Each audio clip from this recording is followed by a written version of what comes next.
আজ মঙ্গলবার ৭ মে ২০২৪, ২৪শে বৈশাখ ১৪৩১ বঙ্গাব্দ। প্রতিদিনের আয়োজনটা যেমনটা থাকে, প্রথম আলো পত্রিকার মতামত এবং সম্পাদকীয় যে অংশটা রয়েছে, আমি সেগুলো আপনাদের সাথে অডিও আকারে শেয়ার করি। তো তারই ধারাবাহিকতায় আজকেও চলে আসলাম সকাল সকাল। আমরা বাঙালিরা গত কয়েকদিনের তীব্র যে তাপদাহ ছিল, ৪৪-৪৩ ডিগ্রি সেলসিয়াস তাপমাত্রার সাথে এতটাই খাপ খেয়ে গিয়েছি যে এই যে এখন বৃষ্টি হচ্ছে গত ২ দিন ধরে, যার কারণে তাপমাত্রাটা কিছুটা কমে ২৬-২৭ ডিগ্রি হয়ে এসেছে এবং এটা কিন্তু আমাদের কাছে শীতকালের মতো মনে হচ্ছে। তো যাই হোক, কথা আর না বাড়াই, আমরা আমাদের নিয়মিত আয়োজনে চলে যাই। সুন্দরবনকে পোড়ামহল বানাচ্ছে কারা? সুন্দরবনে আবারও আগুন লাগার ঘটনা ঘটেছে। গত শনিবার বনের চাঁদপাই অঞ্চলের আমরবুনিয়া এলাকায় অগ্নিকাণ্ডের খবর আমরা পাই। সুন্দরবন একটি দুর্গম এলাকা, ঘন গাছপালায় ভর্তি। কোনো রাস্তা নেই, কাছাকাছি পানির তেমন কোনো উৎসও নেই। এছাড়া বাঘের উপস্থিতি থাকায় ঝুঁকিও আছে। অনেক সময় আগুনের বিস্তার কয়েক বর্গ কিলোমিটার এলাকা জুড়ে ছড়ায়, ফলে সুন্দরবনে পুরোপুরি আগুন নিয়ন্ত্রণে আনার কাজটি সহজ হয় না। সুন্দরবনে গত ২২ বছরে ২৫ বার আগুন লাগার ঘটনা ঘটেছে। অধিকাংশই ঘটেছে এই চাঁদপাই রেঞ্জে। পৃথিবীর নানা দেশের বনাঞ্চলে সৃষ্ট আগুন লাগার ঘটনার অধিকাংশই সূত্রপাত হয় প্রাকৃতিকভাবে, পরে বিস্তীর্ণ এলাকায় ছড়িয়ে পড়ে। সুন্দরবন উপকূলীয় এলাকায় অবস্থিত। বনের মাটি ভেজা কাদাযুক্ত, ফলে এখানকার আবহাওয়া ও বনভূমি প্রাকৃতিকভাবে আগুন লাগার উপযোগী নয়। যদিও আমরবুনিয়া এলাকা কিছুটা উঁচু, শুষ্ক, তাই এটি ধরেই নেওয়া যায় সুন্দরবনে আগুনের যে ঘটনাগুলো ঘটছে তা মূলত মানুষের দ্বারা সূত্রপাত হয়। তবে যে মানুষ সুন্দরবনে মাছ, কাঁকড়া ও গোলপাতা আহরণ করে পরিবারের মুখে দুমুঠো খাবার যোগান দেয়, সে সজ্ঞানে কখনো আগুন লাগাতে পারে না। তাহলে এখানে এমন কোনো দুষ্কৃতিকারী আছে যারা শুষ্ক মৌসুম আসার অপেক্ষায় ওত পেতে থাকে। বিষয়টি তদন্ত করে দেখা উচিত। নিয়মিতভাবে সুন্দরবনে আগুন লেগে পোড়ার কারণে বনের এই জায়গা এখন পোড়ামহল নামে পরিচিত। গত ফেব্রুয়ারিতে পোড়ামহল দেখতে যাই সুন্দরবন সংশ্লিষ্ট একটি বিশেষজ্ঞ দলের সাথে। বনতলের বিস্তীর্ণ এলাকায় তখনও গত বছরের আগুনের পোড়া ডালপালা চোখে পড়ে। স্থানীয়দের কথায় জানতে পারি, আগুন লাগা এলাকার গাছ এক সময় মরে গেলে বাতাসে উপড়ে পড়ে। এতে উপড়ে পড়া স্থানে সৃষ্ট হওয়া গর্তে পানি জমা হয় এবং কই, মাগুর, শিং ইত্যাদি মাছের উত্তম আবাস সৃষ্টি হয়। পরে গর্ত সমৃদ্ধ সেই জলাভূমি থেকে প্রভাবশালী মাছ ব্যবসায়ীরা দাদনের মাধ্যমে প্রান্তিক জেলেদের কাছে মাছ আহরণ করেন। প্রতিবছর বনে আগুন লাগার ঘটনার সঙ্গে তাদের যোগসাজশ থাকতে পারে বলে স্থানীয় অনেকের অভিমত। সুন্দরবনে জোয়ার ভাটার মধ্যে ঋতুভেদে এর তারতম্য দেখা যায়। যেমন শীতকালে জোয়ারের তীব্রতা বর্ষার তুলনায় কম, ফলে এই সময়ের জোয়ার বনতলকে কম প্লাবিত করে। বিশেষ করে চাঁদপাই রেঞ্জের পশ্চিমের কাটাখালী থেকে পূবের দাসের ভাড়ানি পর্যন্ত উত্তরের সীমানা থেকে দক্ষিণের ২-৩ কিলোমিটার এলাকার বন কিছুটা উঁচু, ফলে বর্ষার ভারী বৃষ্টি ছাড়া এই এলাকার বনাঞ্চলে সারা বছরও পানি ওঠে না। সুন্দরবনের এই এলাকার উত্তরের সীমানা খরমা নদী, এটি ধীরে ধীরে ভরাট হয়ে নালায় পরিণত হয়েছে। ভাটার সময় একেবারে শুকিয়ে যায়, জোয়ারের সময় ভোলা নদী থেকে কিছুটা পানি আসে। বর্তমানে উজানের নদীর সঙ্গে খরমা নদীর সংযোগ নেই বললেই চলে, ফলে এই এলাকার বনাঞ্চল শুষ্ক। সারা বছর গাছের পাতা ঝরে বনতলে শুষ্ক পাতার গভীর স্তর সৃষ্টি হয়েছে। এতে খুব সহজে যেমন আগুন লাগানো যায়, তেমনি আগুন লাগলে দ্রুত ছড়িয়ে পড়ে। চাঁদপাই থেকে দাসের ভাড়ানি পর্যন্ত সুন্দরবনের সীমানা এলাকায় যে একটি খাল আছে এখনও অবশিষ্ট, সেগুলো এলাকার প্রভাবশালীরা বছরের পর বছর ধরে মাছ ধরছেন এমন অভিযোগ আছে। সেসব খালে অন্যদের অধিকার প্রতিষ্ঠা করা খুবই কঠিন, ফলে বঞ্চিত ব্যক্তিরা ক্ষোভ থেকে এমন ঘটনা ঘটিয়ে থাকতে পারেন বলেও স্থানীয় কেউ কেউ মনে করেন। এর আগে আগুন লাগার ঘটনা উদ্ঘাটনে প্রতিবার তদন্ত কমিটি হয়েছে। সরাসরি কোনো দুষ্কৃতিকারী চিহ্নিত হয়েছে কিনা তা জানা না গেলেও কমিটি বেশ কিছু সুপারিশ প্রদান করেছে।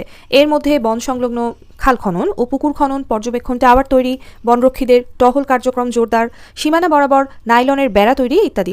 কিছু কিছু সুপারিশ বাস্তবায়ন শুরু হলেও অধিকাংশই ক্ষেত্রে এখনও আলোর মুখ দেখেনি। বিশেষ করে খাল খননের মতো গুরুত্বপূর্ণ সুপারিশটি। সুন্দরবন লাগোয়া চাঁদপাই বাজার থেকে পূবের শরণখোলার দাসের ভাড়ানি পর্যন্ত সুন্দরবনের সীমানা গড়ে দিয়েছে খরমা নদী। অতীতে এ অঞ্চলের বনতল সজীব রাখত এই নদীর নানা শাখা প্রশাখা। গত কয়েক দশকে খরমা নদীর উত্তর এলাকা জুড়ে গড়ে উঠেছে মাছের ঘের। বেড়িবাঁধের এখানে সেখানে বসেছে স্লুইস গেট, যার বেশিরভাগ অচল এবং স্লুইস গেট সংলগ্ন উত্তরের খাল বেদখল হয়েছে দেশের আর ৫টা নদী খালের মতোই। ফলে খরমা নদীতে আজ পানি নেই। খরমার সঙ্গে ধীরে ধীরে পূবের ভোলা নদীও মরতে বসেছে। এগুলো খনন করে সুন্দরবনের এই অঞ্চলে পানি প্রবাহ ফিরিয়ে আনতে হবে। এতে ম্যানগ্রোভ বনের স্বাভাবিক অবস্থা যেমন ফিরে আসবে, তেমনি শীতকালে বনতল এতটা শুষ্ক হবে না, ফলে আগুনের ঝুঁকিও কমবে। দ্বিতীয়ত, আগুন নেভাতে এখন নিকটবর্তী কোনো এলাকায় প্রয়োজনীয় পানি নেই, নিকটবর্তী পানির উৎস কয়েক কিলোমিটার দূরে, ফলে এত দূর থেকে পানি নিয়ে যাওয়ার মতো সক্ষমতা হয়তো ফায়ার সার্ভিসেরও নেই। খরবা নদী ও এর শাখা খালের পানি প্রবাহ নিশ্চিত করতে পারলে এমন দুর্যোগের সময় এসব খাল থেকে পানি নিয়ে আগুন নেভানোর কাজ সহজ হবে। আগের ঘটনাগুলো বিশ্লেষণ করলে দেখা যায় শীতের শেষের দিকে অধিকাংশ আগুনের ঘটনা ঘটেছে। এছাড়া গরমের সময়টাতে বনের এই এলাকা খুবই ঝুঁকিপূর্ণ হয়ে ওঠে। এজন্য শীতের শুরুতেই শুষ্কপ্রবণ এই এলাকায় ফায়ার লাইন তৈরি করা যেতে পারে। সুন্দরবনের আগুন উপরের দিক দিয়ে কম ছড়ায়, ফলে ফায়ার লাইনের মাধ্যমে আগুন নিয়ন্ত্রণ করা সহজ হতে পারে। সুন্দরবন পৃথিবীতে একটি, আমাদের গৌরব করার মতো সুন্দরবন ছাড়া আর তেমন কিছু অবশিষ্ট নেই। সুন্দরবন সুরক্ষায় আমাদের দায়বদ্ধতা রয়েছে। লেখাটি লিখেছেন ডক্টর এম এ আজিজ। আচ্ছা, আমরা তাহলে পরবর্তী লেখনীতে চলে যাচ্ছি। বাইডেনের ভিয়েতনাম, লেখাটি লিখেছেন Hasan Ferdous. Senator Bernie Sanders সম্ভবত যুক্তরাষ্ট্রের সবচেয়ে পরিচিত বামপন্থী রাজনীতিক। নিজেকে তিনি গণতান্ত্রিক সমাজতন্ত্রী হিসেবে পরিচয় দিতে ভালোবাসেন। কেউ কেউ, যেমন ডোনাল্ড ট্রাম্প, তাকে খোলামেলাভাবেই কমিউনিস্ট হিসেবে ভর্ৎসনা করতে পছন্দ করেন। এই লোকটির নাম শুনলেই আমার কমিউনিজমের কথা মাথায় আসে। ট্রাম্প এই কথা বলেছিলেন কয়েক বছর আগে। এই স্যান্ডার্স মন্তব্য করেছেন চলতি ছাত্র বিক্ষোভ প্রেসিডেন্ট বাইডেনের জন্য তার ভিয়েতনাম হয়ে উঠতে পারে। 1968 সালে ভিয়েতনাম বিরোধী বিক্ষোভের মুখে অনেকটা বাধ্য হয়ে দ্বিতীয়বার প্রেসিডেন্ট পদে প্রতিদ্বন্দ্বিতা থেকে সরে দাঁড়িয়েছিলেন লিন্ডন জনসন। সবাই মানে অধিকাংশ অভ্যন্তরীণ প্রশ্নে জনসন বেশ উদারনৈতিক ছিলেন। কালো মানুষদের ভোটাধিকার আইন তার সময় গৃহীত হয়েছিল। স্বাস্থ্য বীমা ও সামাজিক নিরাপত্তা আইন প্রণয়ন, তাও জনসনের সাফল্যের খাতায়। অথচ তার জায়গায় সে বছর প্রেসিডেন্ট পদে নির্বাচিত হয়েছিলেন ঘোর দক্ষিণপন্থী রিপাবলিকান প্রার্থী রিচার্ড নিক্সন। বর্তমানে যুক্তরাষ্ট্র জুড়ে গাজায় ইসরায়েলে অব্যাহত ফিলিস্তিনি জাতিহত্যার বিরুদ্ধে যে বিক্ষোভ চলছে, সে কথা ধরেই স্যান্ডার্সের এই মন্তব্য। তিনি খোলামেলাভাবেই এই ছাত্র বিক্ষোভের একজন সমর্থক। তিনি নিজে শিকাগো বিশ্ববিদ্যালয়ের ছাত্র থাকাকালে 1963 সালে নাগরিক অধিকারের পক্ষে বিক্ষোভকালে বিশ্ববিদ্যালয়ের একটি ভবন দখলে অংশ নিয়েছিলেন। সে কারণে তাকে পুলিশের হাতে গ্রেফতার হতে হয়েছিল। ফলে এটা মোটেই বিস্ময়ের কোনো ব্যাপার নয় যে ইসরায়েলের হাতে গাজার হত্যাযজ্ঞের তিনি একজন প্রধান সমালোচক। স্যান্ডার্সের এই অবস্থান যে ব্যতিক্রমী তাতে কোনো সন্দেহ নেই। অধিকাংশ মার্কিন রাজনীতিক ইসরায়েলের বিরুদ্ধে টু শব্দটি তুলতেও রাজি নন। প্রেসিডেন্ট বাইডেন নিজে ইসরায়েলের একজন প্রধান সমর্থক হয়ে উঠেছেন। এই দেশে রাজনীতিতে সফল হতে হলে ইসরায়েলের সমালোচনা বা বিরুদ্ধাচরণ করে টিকে থাকা কার্যত অসম্ভব। সেদিক দিয়ে বার্নি স্যান্ডার্স উল্টো হাওয়ার পন্থী। সম্প্রতি মার্কিন কংগ্রেসে ইহুদি রাষ্ট্র হিসেবে ইসরায়েলের সমালোচনাকে অ্যান্টিসেমেটিক বা ইহুদি বিদ্বেষ হিসেবে চিহ্নিত করে একটি প্রস্তাব গৃহীত হয়েছে। রিপাবলিকান ও ডেমোক্রেট উভয় দলের অধিকাংশ সদস্য এই প্রস্তাবের পক্ষে ভোট দিয়েছেন। একমাত্র স্যান্ডার্সই বলেছেন ইসরায়েলের সমালোচনা করার অর্থ ইহুদি বিদ্বেষ নয়। স্যান্ডার্স যে গাজায় অব্যাহত হত্যাকাণ্ডের বিরুদ্ধে ছাত্র বিক্ষোভকে বাইডেনের ভিয়েতনাম বলেছেন, তার যথেষ্ট কারণ রয়েছে। যারা এই বিক্ষোভে অংশ নিচ্ছেন এবং যারা বিক্ষোভে অংশ নিচ্ছেন না, তারাও ইসরায়েলের প্রতি চলতি মার্কিন নীতিতে বীতশ্রদ্ধ। তাদের একাংশ যদি আগামী নির্বাচনে বাইডেনের বিরুদ্ধে ভোট দেন অথবা প্রতিবাদ হিসেবে ভোটদানে বিরত থাকেন, তাহলে তার পরাজয় ঠেকানো কঠিন হবে। স্মরণ করা যেতে পারে 2020 সালে জর্জিয়া, অ্যারিজোনা ও উইসকনসিনে সম্মিলিতভাবে মাত্র 44,000 ভোটের ব্যবধানে তিনি ট্রাম্পের বিরুদ্ধে জয়ী হয়েছিলেন। এই তিন রাজ্যে শুধু যে ছাত্র যুবক ভোটার হয়েছেন তাই নয়, ভারী সংখ্যায় আরব ও মুসলিম ভোটারও রয়েছেন। তারাও যদি একই পথে হাঁটেন তাহলে বাইডেনের ভরাডুবি ঠেকানো মুশকিল। একাধিক মুসলিম সংগঠন ইতিমধ্যে বয়কট বাইডেন নামে প্রচার অভিযান চালাচ্ছে। তাদের প্রচারের ফলে বাছাই পর্যায়ে 3টি রাজ্যে গড়ে 15% ডেমোক্রেটিক ভোটার বাইডেনকে ভোট না দিয়ে আনকমিটেড বা সিদ্ধান্ত নেইনি হিসেবে ভোট দিয়েছেন। অনুমান করি যারা বাইডেনের গাজা নীতির জন্য তার ব্যাপারে সিদ্ধান্তহীনতায় রয়েছেন, তারা ট্রাম্পকে ভোট দেবেন না। সম্ভবত তাদের অনেকেই হয়তো আদৌ ভোট দিতে যাবেন না। তাতেও ফলাফল একই হবে, অর্থাৎ অল্প ব্যবধান হলেও বাইডেন পরাস্ত হবেন। 2016 সালে হিলারি ক্লিন্টন ঠিক এভাবেই ট্রাম্পের হাতে অবিশ্বাস্যভাবে ঠকে গিয়েছিলেন। 2012 সালে প্রেসিডেন্ট ওবামার তুলনায় কোনো রাজ্যে 10%-এরও বেশি আফ্রিকান আমেরিকান ও লাতিনো ভোটার তাকে ভোটদানে বিরত ছিলেন। বিক্ষোভরত ছাত্রছাত্রীরা এমন সম্ভাবনার কথা পুরোপুরি অবহিত। বাংলাদেশে জন্ম কিন্তু এদেশে বড় হওয়া এক ছাত্রীর সঙ্গে আলাপ হলো। মেয়েটি হ্যামিল্টন হলের অবরোধে অংশ নেয়, সেজন্য গ্রেফতারও হয়। তাকে জিজ্ঞেস করলাম, ট্রাম্প ফের ক্ষমতায় আসুক, তুমি কি তা চাও? মেয়েটির জবাব, বাইডেন বা ট্রাম্প আমাদের জন্য দুজনেই তো এক, তাদের মধ্যে তো প্রকৃত পার্থক্য নেই। আরেক ছাত্রী বিক্ষোভে থাকার বিপদ সম্বন্ধে সাবধান করে দিলে আমাকে জানালো আমাদের হারানোর খুব বেশি কিছু নেই, আমাদের বিশ্বাস আমরা সঠিক পথে আছি।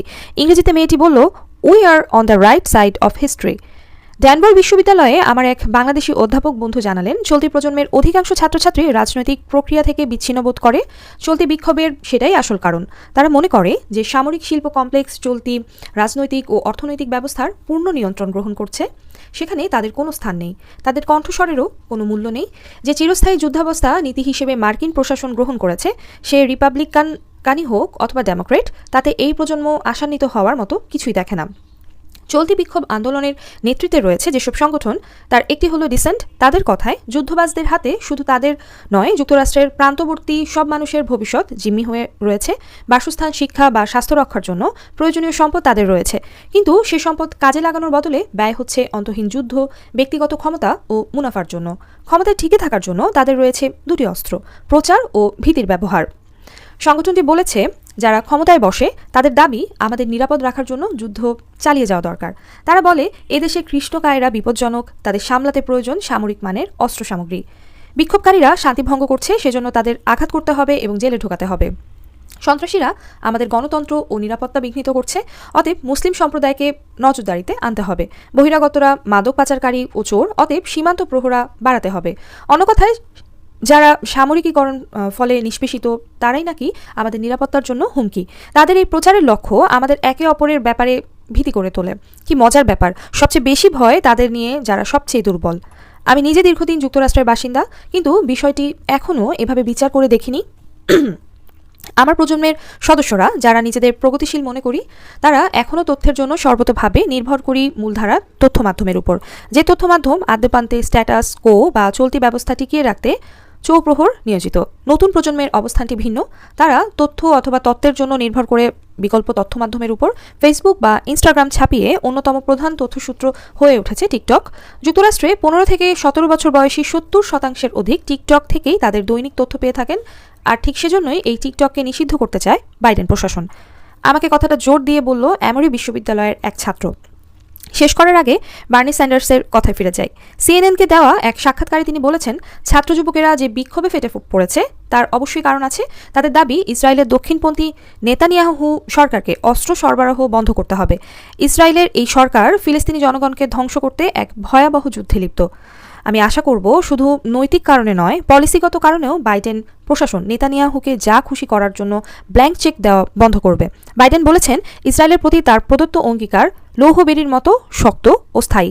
তার পক্ষে কি সম্ভব হবে একজন বামপন্থী রাজনীতিকের এই পরামর্শ মেনে নতুন পথে চলার?